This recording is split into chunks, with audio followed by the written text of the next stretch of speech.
Hi everyone, my name is Ruchin and I welcome you to YourPedia. So in this session we are going to look at indeterminacy, a very important topic for theory of structure, structural analysis for HPCL exam. बहुत important topic है indeterminacy. Almost हर साल इससे किसी न किसी form में question 100% पूछ लेते हैं इनडिटर्मिनेसी से related. Okay, indeterminacy and determinacy. Okay, so let's start this topic. So सबसे पहले देखते हैं कि डिटर्मिनेसी क्या है एंड इनडिटर्मिनेसी क्या है. सबसे पहले indeterminacy and determinacy. Okay, first of all आपको ये चीज समझना है, डिटर्मिनेसी का मतलब ये है that the unknown reactions, okay, unknown reactions can be calculated और let's say can be found using static equilibrium equations only.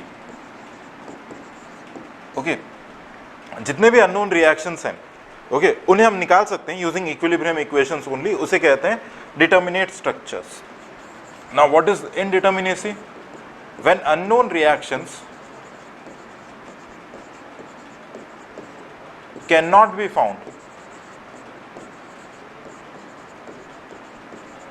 B found, using static equilibrium equations.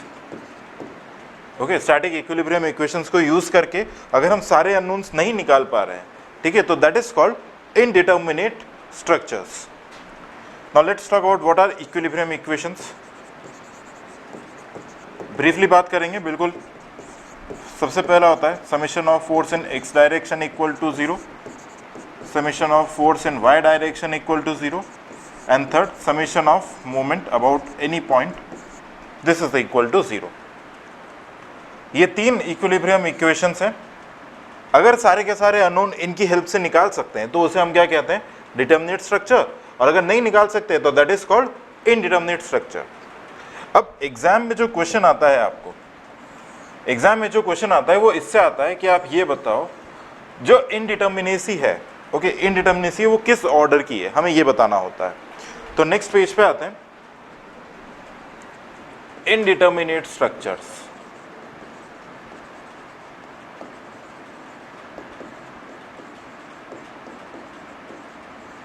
Indeterminate structures, ठीक है, इनडिटर्मिनेट स्ट्रक्चर. अब हमें यह बताना है कि इसका ds कितना है. What is ds? ds is degree of static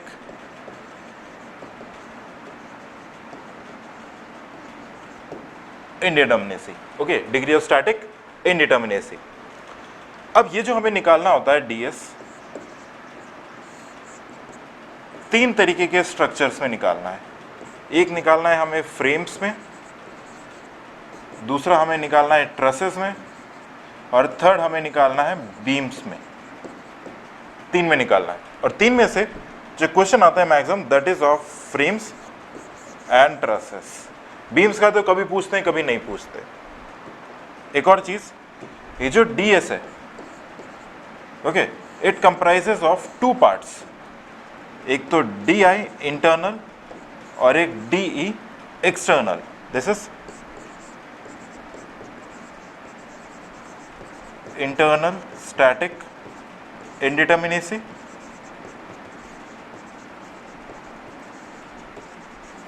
and this is external static indeterminacy. ठीक है, एक्सटर्नल स्टैटिक इनडिटर्मिनेसी. अब स्टूडेंट्स को बहुत सारी जगह दिक्कत आती है. जो भी क्वेश्चन दे रखा होता है कि find the static indeterminacy of this frame, 2 hinge frame और 2D फ्रेम और 3D frame, what ever it is. हमारा जो इस वीडियो का कंसर्न है वो फ्रेम्स पे रहेगा, and that to only for 2D frames. तो हमें निकालना होगा, ब्रीफ आपको पता होना चाहिए स्टैटिक इंडिटरमिनेसी क्या है। This video is just going to be a revision video, DS। तो अब हम बात करेंगे इस लेक्चर में फॉर फ्रेम्स। ओके, हम लोग सिर्फ फ्रेम्स की बात करेंगे। तो हमें निकालना है DS फॉर फ्रेम्स। ओके, अब देखो यहाँ पे कुछ टर्म्स लिख रहा हूं मैं। DS is called total static indeterminacy,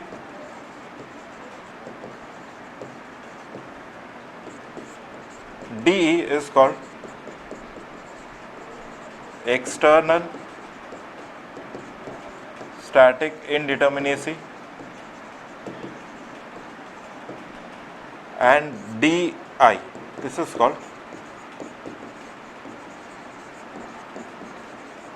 internal static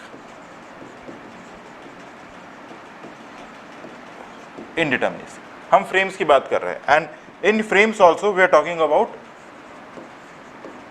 to dimensional frame. हम 3 डायमेंशनल की अभी बात नहीं कर रहे हैं, नॉट इन दिस लेक्चर। अब देखो जो मेथड है, the method is very easy.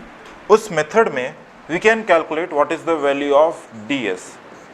Total static indeterminacy कितना है हम लोग ये निकाल सकते हैं, और हम एक्सटर्नल निकाल सकते हैं, हम इंटरनल नहीं निकाल सकते। ओके, इंटरनल नहीं निकाल सकते। Total this is equal to DI plus DE। जो मेथड है उससे हम DS निकाल सकते हैं और DE निकाल सकते हैं। तो DI किसके बराबर होगा? DS minus DE। आया समझ में? किसके बराबर होगा? DS minus DE। अब हमें काम क्या करना है, हमें सीखना है कि हम DS कैसे निकालेंगे और DE कैसे निकालेंगे। ठीक है, तो बहुत ध्यान से देखना, मैं आपको बहुत डेप्थ में बताऊंगा कि DS कैसे निकालेंगे, DE कैसे निकालेंगे, और उसके कुछ 2-3 एग्जाम्पल्स भी लेंगे। अब देखो यहां तक आपको ये समझ में आया कि हम इंटरनल डायरेक्टली कैलकुलेट नहीं कर सकते। ओके, फॉर फ्रेम्स, ट्रेसेस के लिए yes we can calculate, but not for frames. So frames के लिए हम टोटल निकालेंगे और एक्सटर्नल निकालेंगे। ओके, एग्जाम्पल्स के पहले बात कर लेते हैं। DE एक्सटर्नल स्टैटिक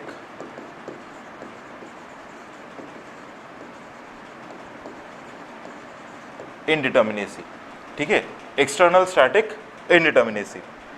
अब देखो यहाँ पे DE is external static indeterminacy. DE is equal to RE minus 3, where RE is number of external, or let's say support reactions, number of support reactions। सिर्फ support reactions की बात कर रहे हैं, बाकी कुछ भी नहीं। मान लो जैसे कि आपको ऐसा कोई ये फ्रेम दे रखा है। Okay,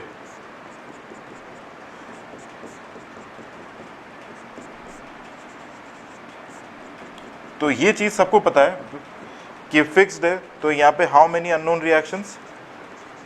3 unknown reactions. हिंज है तो कितने अननोन रिएक्शंस है? 2, और यहाँ पे 1। तो यहाँ पे RE कितना आएगा? 1 + 2 + 3, दैट इज इक्वल टू 6। ठीक है, कितना आएगा? 6। तो अगर हम DE की बात कर रहे हैं, that is 6 - 3, this is equal to 3। बिल्कुल सिंपल, कोई खास कॉम्प्लिकेसी नहीं, कुछ भी नहीं। एक और एग्जाम्पल देखते हैं। स्ट्रक्चर कैसा भी दे रखा है, आपको उससे कोई लेना देना नहीं है। ठीक है, हमें सिर्फ और सिर्फ सपोर्ट देखना है। और यहाँ पे क्या करते हैं, एक सपोर्ट ऐसे भी लगा सकते हैं, ये भी फ्रेम है, किसी भी तरीके का दे सकता है। और इवन दो अगर ऐसा कुछ भी है कि यहाँ पे हिंज भी लगा हुआ है, सपोज दैट यहाँ पे इंटरनल हिंज है, देन ऑल्सो एक्सटर्नल पे कहीं से कोई फर्क नहीं पड़ता। एक्सटर्नल में आपको सिर्फ और सिर्फ सपोर्ट्स देखने हैं। यहाँ पे आपको एक डबल रोलर दे रखा है। Okay, it does not matter, कोई फर्क नहीं पड़ता। ठीक है, कोई फर्क नहीं पड़ता। सो यहाँ पे अननोन रिएक्शंस आर 2, यहाँ पर भी अननोन रिएक्शंस 2, यहाँ पे अननोन रिएक्शंस 3। तो DE एक्सटर्नल कितना हो जाएगा? RE - 3 आर ई कितना है 2 + 2 + 3 4। ठीक है, ये हमारा फर्स्ट पार्ट हो गया, बहुत सिंपल, डी ई निकालना, ये कुछ भी खास नहीं है। नेक्स्ट आते हैं हम लोग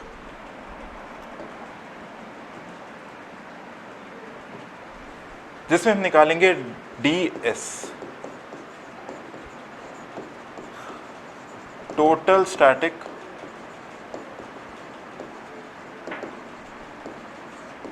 इनडिटर्मिनेसी। ठीक है, तो ये जो मेथड है टोटल स्टैटिक इनडिटर्मिनेसी निकालने के लिए, this is 3c minus r prime, okay, 3c minus r prime, where c is number of cuts required to make an open tree like structure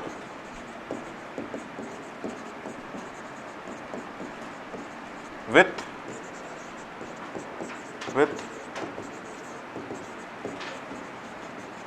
rigid base. अभी example से समझाऊंगा। R dash हमारे क्या होता है, नंबर ऑफ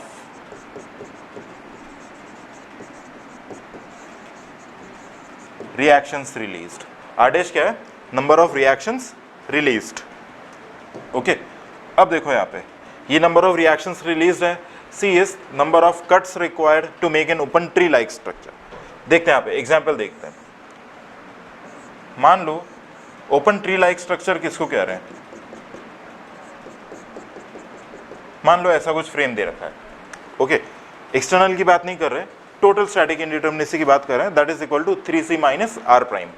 आर प्राइम बोल दो या आर डैश बोल दो।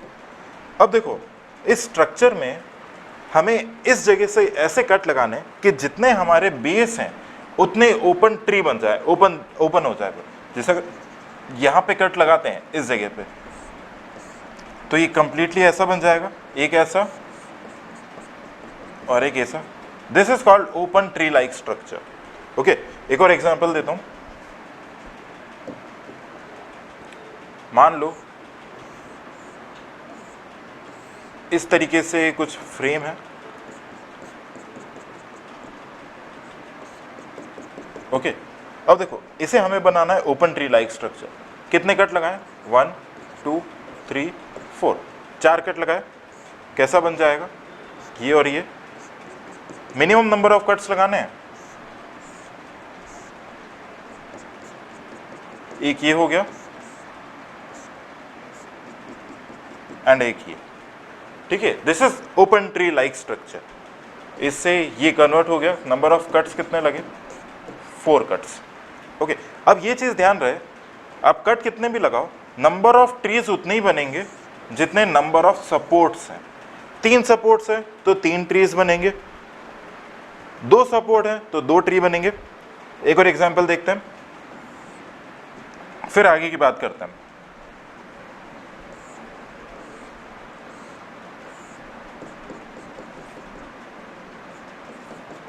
ओके, थोड़ा सा कॉम्प्लिकेटेड कर देते हैं, समथिंग लाइक दिस कुछ है। ओके, अब यहाँ पे क्या है, there are 4 supports. Okay, 4 supports है, तो अब हमें कट्स इस तरीके से लगाने हैं। जैसे मान लो एक कट यहाँ पे लगाया और एक कट मैंने यहाँ पे लगाया। ओके, तो क्या होगा, ये वाला सपोर्ट अलग हो गया, बट इसके साथ में ये दोनों है। तो अगर हम यहाँ से ऐसे कट कर दें तो वो भी अलग हो गया, करेक्ट। और अब यहाँ से ऐसे कट करना पड़े, तो यहाँ पे हमारा स्ट्रक्चर कैसा बन जाएगा, देखो एक तो ये बन जाएगा, दिस, ये रैंडम बनाया मैंने, एक ये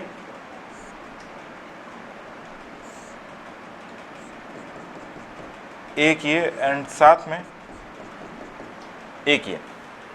ठीक है, तो अलग अलग कितने स्ट्रक्चर बन गए, कितने ट्री बन गए, open tree like structure 4 trees बन गए। जितने सपोर्ट्स हैं उतने ट्रीज बनने चाहिए। ठीक है, ये हमारा सी निकालने का तरीका है। तो इसके लिए भी सी कितने हैं, 4।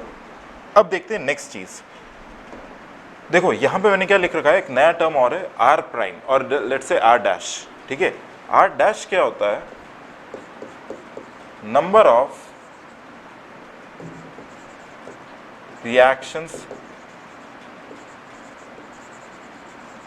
Released, number of reactions released. अब सी में एक बहुत ही इंपॉर्टेंट पॉइंट ये भी लिख रखा है, उसका बेस कैसा होना चाहिए, रिजिड होना चाहिए, ठीक है, रिजिड होना। अब इस रिजिडिटी फैक्टर को हम लोग इसके अंदर काउंट कर लेंगे, ओके। जैसे यहाँ पे देखो, यहाँ पे अननोन रिएक्शंस कितने हैं, 1 2 3, ओके, सॉरी यहाँ पे करते हैं 1 2 3, 3 अननोन्स, और यहाँ पे कितने हैं, 2। बट मेरे लिए दोनों बेस कैसे होने चाहिए, रिजिड होने चाहिए, फिक्स्ड होने चाहिए। यहाँ पे फिक्स नहीं है, यहाँ पे एक मोमेंट की कमी है, तो यहाँ पे आर प्राइम हम लोग कितना लिख देंगे, 1। आए समझ में, this is R prime. Next पे आते हैं, देखो यहाँ पे क्या है, इस जगह पे ऑलरेडी पूरा कंप्लीटली फिक्स्ड है, कोई इशू नहीं है।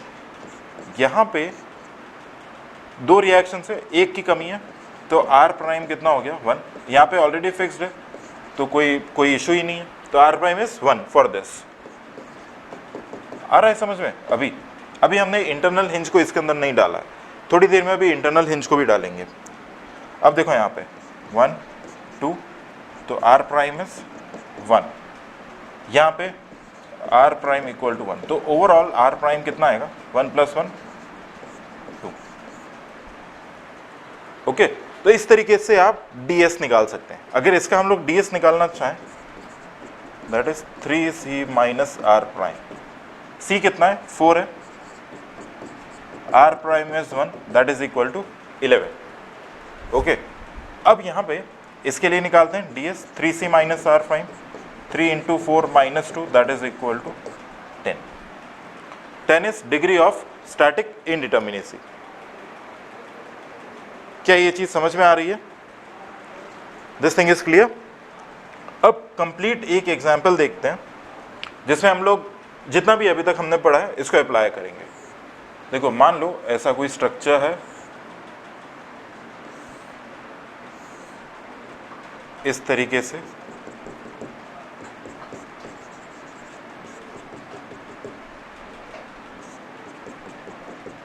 ओके। अब इसके लिए टोटल आपको बताना है ds कितना है, de कितना है, di कितना है, ये स्ट्रक्चर दे रखा है। और बाद में इसके अंदर हम लोग कहीं पे रोलर, गाइडेड रोलर, सारी चीज़ें लगा सकते हैं, कोई इशू नहीं है, ओके। तो हम लोग बात करेंगे, एक हम लोग निकालेंगे ds, एक निकालेंगे de, और एक निकालेंगे di, that is equal to ds - de, correct.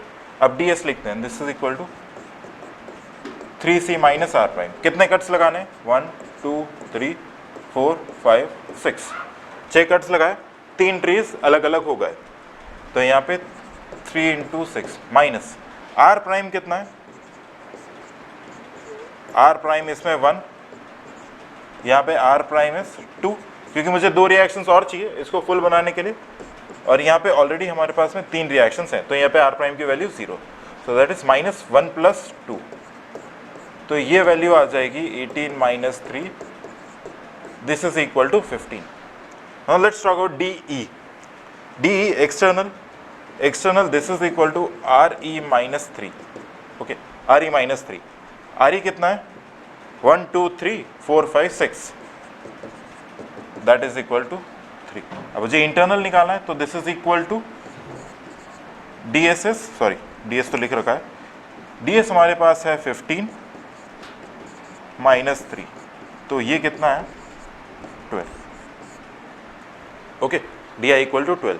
ये मेथड अगर आपको आ गया तो आपको फिर कुछ याद रखने की ज़रूरत नहीं है, बहुत ही आसान है, कुछ भी आपको याद करने की या रटने की ज़रूरत नहीं है,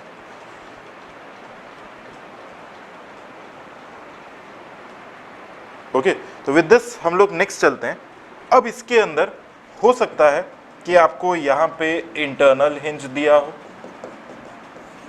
कोई इंटरनल हिंज हो सकता है 2D में, हो सकता है कि कहीं पे इंटरनल रोलर दे दिया हो,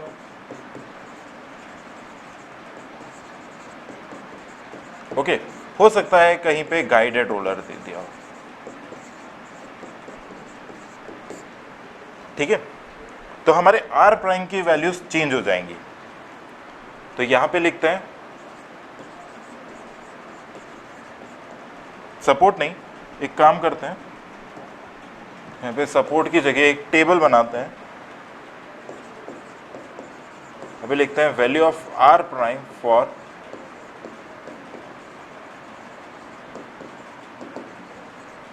इंटरनल हिंज, इसके बाद में गाइडेड रोलर,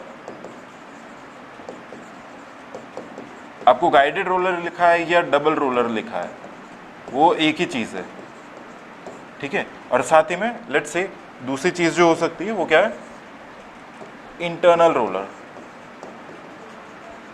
यही चेंजेस आ सकते हैं, ठीक है। तो देखो यहाँ पे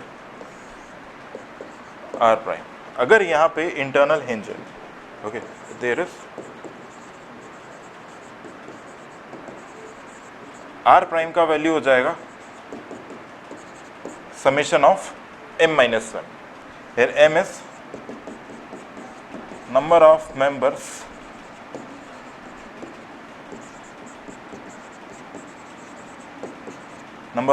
attached to hinge, or let's say internal hinge, ठीक है, number of members attached to internal hinge।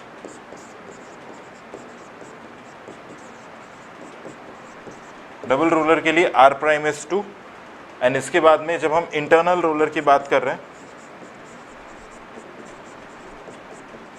तो r प्राइम इज 1, ठीक है, इसे ध्यान रखना है। अब आ जाते हैं हम न्यूमेरिकल पे, सारी चीज़ें हो गई, एवरीथिंग इज डन।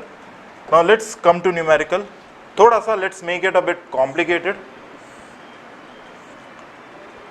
ओके, तो यहाँ पे let me just draw this thing, एक इंटरनल रोलर है और यहाँ पे let's make an internal hinge.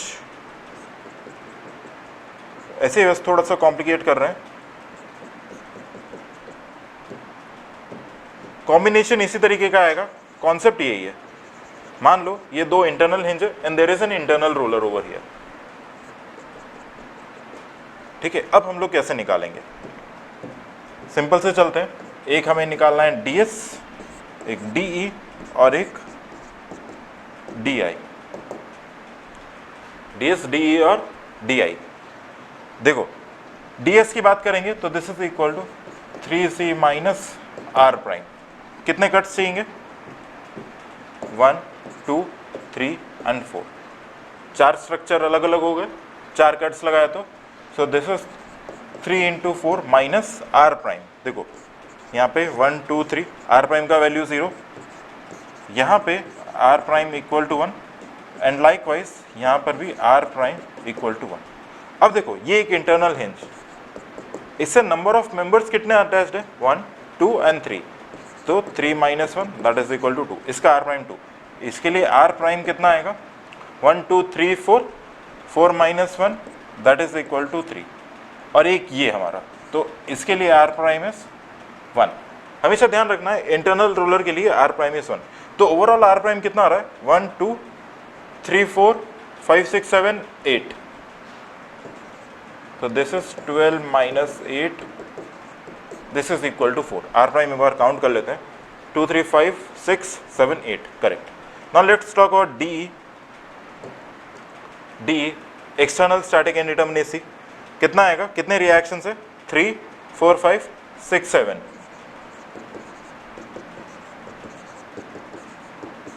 4। D कितना होता है,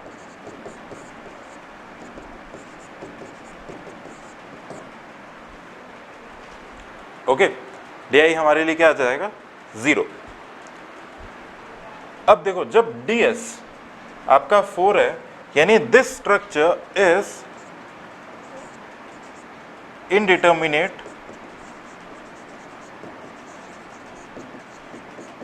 with order or determinacy, indeterminacy 4, this is externally indeterminate।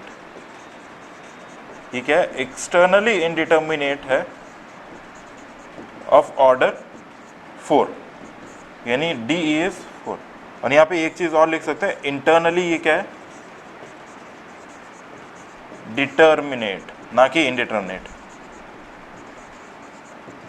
Internally ये क्या है, डिटर्मिनेट है, आ रहा है समझ में, इंटरनली दिस इज डिटर्मिनेट, क्योंकि यहाँ पे 0 आ रहा है, करेक्ट? आए समझ में? This is all about defining determinacy and indeterminacy of any kind of structure. I hope आपको समझ में आया होगा। थोड़ा सा प्रैक्टिस आपको और करना है, and then I guess this thing would have been complete. So हम लोग करने वाले हैं स्टैटिक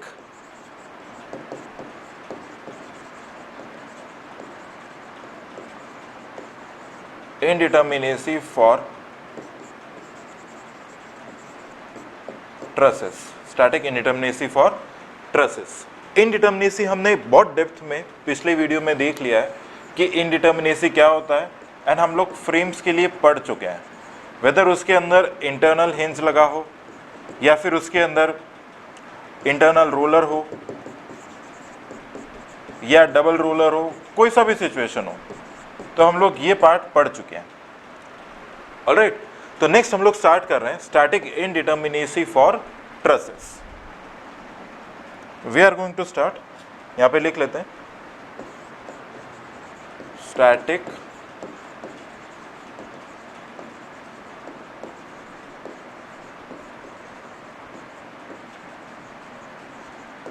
इनडिटर्मिनेसी फॉर ट्रसेस। अब देखो, हम लोग फ्रेम्स में क्या करते थे? फ्रेम्स में क्या होता था? एक डीएस होता है, एक डीई होता है, एक डीआई होता है। ओके, अब इसमें से हमें ये और ये पता होता था, डीआई पता नहीं होता था फ्रेम्स में। डीआई हम लोग कैसे निकालते थे? डीएस माइनस डी, इस तरीके से कुछ निकालते थे। बट जब हम ट्रसेस की बातें करेंगे, ओके, जब हम ट्रस की बात करेंगे तो ट्रस में एक होता है डीएस, एक डी और एक डीआई। इसमें हमें ये नहीं पता होगा, हमें ये और ये पता होगा, डी पता होगा, डीआई पता होगा, और यहां से डीएस हम निकालेंगे एक्सटर्नल प्लस इंटरनल। और ट्रस का निकालना सबसे ज्यादा आसान है, सबसे इजी। इसमें ना तो कोई नंबर ऑफ कट्स हैं, नथिंग, कुछ भी नहीं, तो बहुत ही आसान है।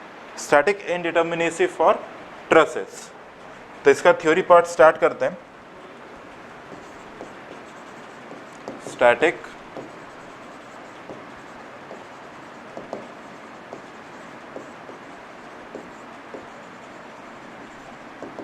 indeterminacy for trusses. Okay, this ds will be equal to d plus di. Okay, तो इसके अंदर मैं आपको ये नहीं बता रहा कि ट्रस क्या होता है या फिर ट्रस का एनालिसिस कैसे होता है, that is entirely a different topic. But simply truss कैसा होता है, इस तरीके का कुछ बना होता है, इसमें ट्रायंगुलर शेप्स होते हैं। ओके, इस तरीके से कुछ बना होता है।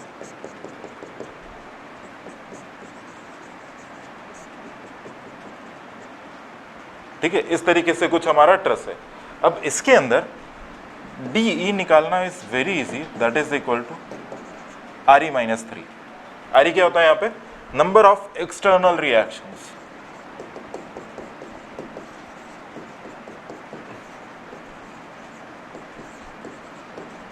Number of external reactions. तो यहाँ पे देखो, इस जगह पे ये बहुत आसान है, दो एक्सटर्नल रिएक्शन है और यहाँ पे एक एक्सटर्नल रिएक्शन है। तो number of external reactions 3 minus 3 that is equal to 0। DE हमारे लिए कितना आ गया? 0। अब देखो, अगर मुझे DI निकालना है तो this is equal to M minus 2J minus 3, and ये हम बात कर रहे हैं for 2 dimensional truss. 3 dimensional truss की बात नहीं कर रहे, 2 डायमेंशनल ट्रस की। इसको नोट करते जाएं प्लीज। M क्या होता है? Total number of members. J is number of joints. M is number of members, J is number of joints. Okay, DE this is equal to RE minus 3, M minus 2J minus 3. अब देखो यहाँ पे number of members कितने हैं, horizontal, vertical, inclined सभी चलेगा। तो number of members count करते हैं। तरीका ये कि पहले आप हॉरिजॉन्टल कर लो सारे, देन सारे वर्टिकल कर लो, उसके बाद सारे इंक्लाइंड कर लो ताकि कोई भी मिस ना हो। हॉरिजॉन्टल करते हैं 1 2 3 4 5 6 7 8। अब वर्टिकल करते हैं 8 प्लस वर्टिकल करते हैं 1 2 3 4। Now let's do incline 1 2 3 4 5। इस तरीके से कोई सा भी पार्ट क्या है मिस नहीं होगा। जे देखो नंबर ऑफ जॉइंट्स 1 2 3 4 5 6 7 8 9 और 10। M is 10। ओके, तो यहाँ पे रखो number of members 17 minus this is equal to 0। Sorry not D J, this is equal D I. Alright, अगर डी आई 0 है और डी ई 0 है तो हमारा जो टोटल आएगा ये भी कितना आ जाएगा 0। इन दोनों को ऐड करेंगे तो that will come out to be 0। ठीक है, अभी ट्रस्ट के सारे क्वेश्चन ऐसे ही हैं। हो सकता है यहाँ पे रोलर सपोर्ट की जगह आपको पिन सपोर्ट दे देगा, फिर आपसे पूछेगा D S D I D क्या है। कन्फ्यूजन कहाँ पे क्रिएट होता है? कन्फ्यूजन क्रिएट होता है समथिंग लाइक दिस स्ट्रक्चर में। देखना यहाँ पे मैं कन्फ्यूजन वाला एक स्टेट क्रिएट कर रहा हूँ। इसको मान लेते हैं कि ये ऐसा कुछ, ओके ये है। ठीक है, आई एग्री, बहुत सारे स्टूडेंट्स को इसमें कुछ ना कुछ प्रॉब्लम 100% रहा होगा। ओके देखो इसका ds निकालते हैं, that is equal to D plus D I R E minus 3। Number of external reactions 1 2 3 4। Total external reaction 4 minus 3, this is equal to 1। Now let's talk about this m minus 2j minus 3। m count करते हैं। सबसे पहले हम लोग count करेंगे horizontal members, फिर verticals and then inclined. अब इस जगह पे इशू क्या है, ये पॉइंट, इसको मैं एज अ जॉइंट मानूं कि जॉइंट ना मानूं? तो इसका सिंपल सा सॉल्यूशन है, अगर आप इसको जॉइंट मान रहे हो तो आप यहाँ पे 4 अलग अलग मेंबर्स काउंट करोगे। ठीक है, अगर आप पे इसको एज अ जॉइंट मानते हो तो आपको 4 अलग अलग मेंबर्स काउंट करने, और अगर आप जॉइंट नहीं मानते तो यहाँ पे आपको 2 ही मेंबर्स को काउंट करना है। बहुत simple, answer will still be the same, do not worry, answer same रहेगा। ओके, तो स्टार्टिंग में मैं इसको जॉइंट नहीं मान रहा हूँ। Okay, I am not considering it as a joint. 1 2 3 4 5 6 7 8, ये होगा 8। Let's talk about verticals 1 2 3 4। Now let's talk incline 1 2 3 and 4 5 and 6। समझ में आया क्या किया? इसको मैंने 2 ही मेंबर्स माने हैं, 4 नहीं माने हैं, तो ये m कितना आ जाएगा 18। Let's talk about number of joints. Joints कितने हो जाएंगे 1 2 3 4 5 6 7 8 9 10। समझ में आया? इसको मैंने जॉइंट नहीं लिया, अगर जॉइंट लिया होता तो यहाँ पे 4 मेंबर्स होते हैं, तो डी आई कितना आएगा 18 minus 2 into 10 minus 3, that is equal to 1। तो डी एस हमारा कितना आएगा 1 plus 1 equal to 2। Okay, static indeterminacy 2। इसी चीज़ को सेम देख लो, अगर यहाँ पे इस जगह पर अगर मैं इसको एज अ जॉइंट काउंट करता हूँ, ओके मैंने जॉइंट काउंट किया, तो जे कितना हो जाएगा मेरे लिए 11, एक जॉइंट बढ़ जाएगा 1 2 3 4 5 6 7 8 9 10 11। ओके, मेंबर्स काउंट कर लेते हैं। अगर मैं इसको एज अ जॉइंट काउंट कर रहा हूँ तो यहाँ पे 4 मेंबर्स हो जाएंगे, ध्यान रहे। ओके, m कितना आएगा 1 2 3 4 5 6 7 8, 8 हॉरिजॉन्टल, वर्टिकल कितने 1 2 3 4। Now let's talk about incline 1 2 3 4 5 6 7 and 8। आया समझ में? अगर इसको जॉइंट मान रहे हैं तो ये 4 अलग अलग मेंबर्स हो जाएंगे, तो दिस विल बी 20। स्टिल हमारा आंसर सेम ही रहेगा, आंसर में कोई फर्क नहीं पड़ेगा। तो m minus 2j minus 3, number of members is 20, 2 into 11 minus 3, 22 minus 19, that is equal to 1। Correct. D पहले भी 1 आ रहा था, बाद में भी 1 आ रहा है, तो इससे बहुत ज़्यादा फर्क नहीं पड़ता। 2 डायमेंशनल के लिए बात कर रहे हैं तो बहुत ज़्यादा फर्क नहीं पड़ता। अगर यही आपका 3 डायमेंशनल कुछ होता तो हो सकता है कि थोड़ा इफेक्ट ज़्यादा आता।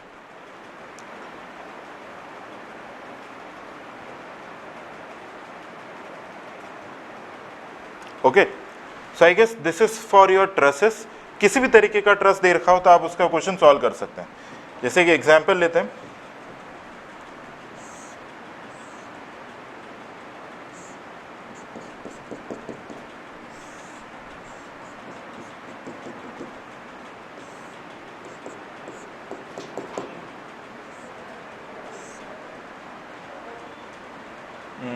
ओके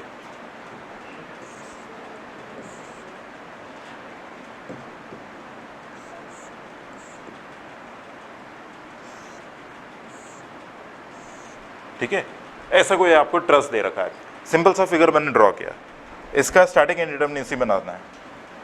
एक हम निकालेंगे ds, sorry ds equal to D plus D I, एक हम निकालेंगे डी और एक निकालेंगे D I. This is equal to